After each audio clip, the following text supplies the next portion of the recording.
Neat పరీక్షల ప్రశ్నాపత్రం leakage వ్యవహారాన్ని Congress party SC department senior నాయకుడు శ్రీనివాస్ తీవ్రంగా ఖండించారు. ఈ అంశంపై కేంద్ర విద్యాశాఖ మంత్రి ధర్మేంద్ర ప్రధాన్ రాజీనామా చేయాలని డిమాండ్ చేస్తూ నిరాహార దీక్ష చేపట్టాలని నిర్ణయించుకున్నామని తెలిపారు. అయితే ధర్మేంద్ర ప్రధాన్ రాజీనామా చేసిన నేపథ్యంలో తాను చేపట్టాలనుకున్న నిరాహార దీక్ష కార్యక్రమాన్ని ఉపసంహరించుకున్నట్లు శ్రీనివాస్ వెల్లడించారు. అయినప్పటికీ విద్యార్థుల ప్రయోజనాల కోసం కాంగ్రెస్ పార్టీ తరపున తమ పోరాటం కొనసాగుతుందని స్పష్టం చేశారు. నీట్ పరీక్షల్లో పారదర్శకత, విద్యార్థులకు న్యాయం జరిగేలా కేంద్ర ప్రభుత్వం చర్యలు తీసుకోవాలని ఆయన డిమాండ్ చేశారు. విద్యార్థుల భవిష్యత్తులో ఎలాంటి రాజీ పడబోమని, వారి హక్కుల పరిరక్షణ కోసం నిరంతరం పోరాడతామని శ్రీనివాస్ తెలిపారు. ఈరోజు వరంగల్ జిల్లా కాంగ్రెస్ పార్టీ ఎస్సీ విభాగం ఏదైతే ఉందో దాని జిల్లా అధ్యక్షుడిగా నేను కొనసాగుతున్నాను. మరి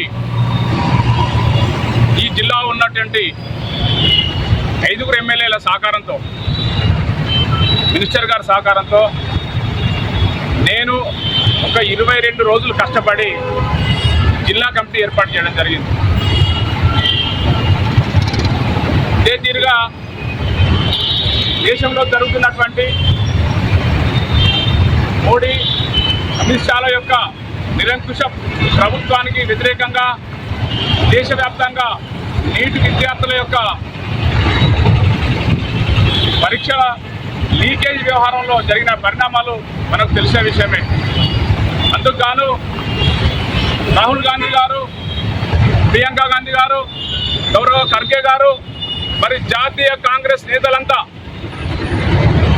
ఏకదాటిగా దేశవ్యాప్తంగా విద్యార్థులకు మద్దతు ప్రకటించడం వల్ల మోడీ దిగిరాక తప్పలేదు.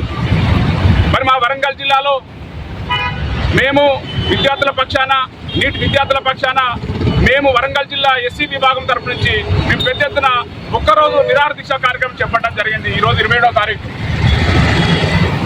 అయితే మోడీ దిగి వచ్చిన తర్వాత, ధర్మేంద్ర ప్రధాన్ రాజీనామా చేసిన తర్వాత మా యొక్క కార్యక్రమాన్ని మేము విరమించుకోవడం జరిగింది.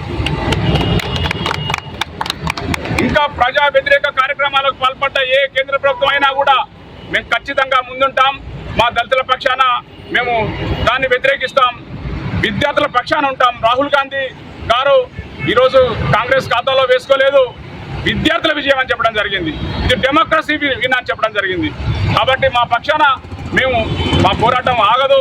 ఈరోజు అదే తీరుగా మరి జిల్లా అధ్యక్షుల గారి సహకారంతో, మరి మా నాగరాజు సార్ సహకారంతో, మరి కొట్టా సురేఖ్ గారి సహకారంతో, బసరా సారే గారి సహకారంతో, దొత్తి మాధురెడ్డి గారి సహకారంతో, మరి అలాగే రేవూరి, అలాగే యశ్వశన్ రెడ్డి, వీళ్ళందరి సహకారంతో మేము కూర్పు ఏర్పాటు చేయడం జరిగింది. ఈ కమిటీ ఏదైతే ఉందో ఈరోజు ప్రకటిస్తున్నాం. దానికి మీకు అంతా ధన్యవాదాలు తెలియజేసుకుంటూ పిలుస్తా ఉన్నాం.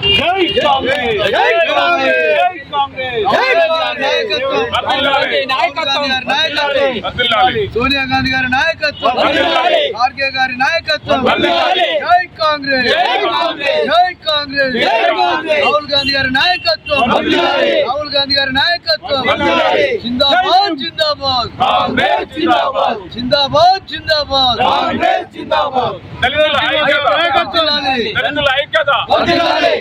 శ్రీనివాస్ గారి నాయకత్వం, శ్రీనివాస్ గారి నాయకత్వం, శ్రీనివాస్ గారి నాయకత్వం, జై కాంగ్రెస్, జై కాంగ్రెస్, జై కాంగ్రెస్.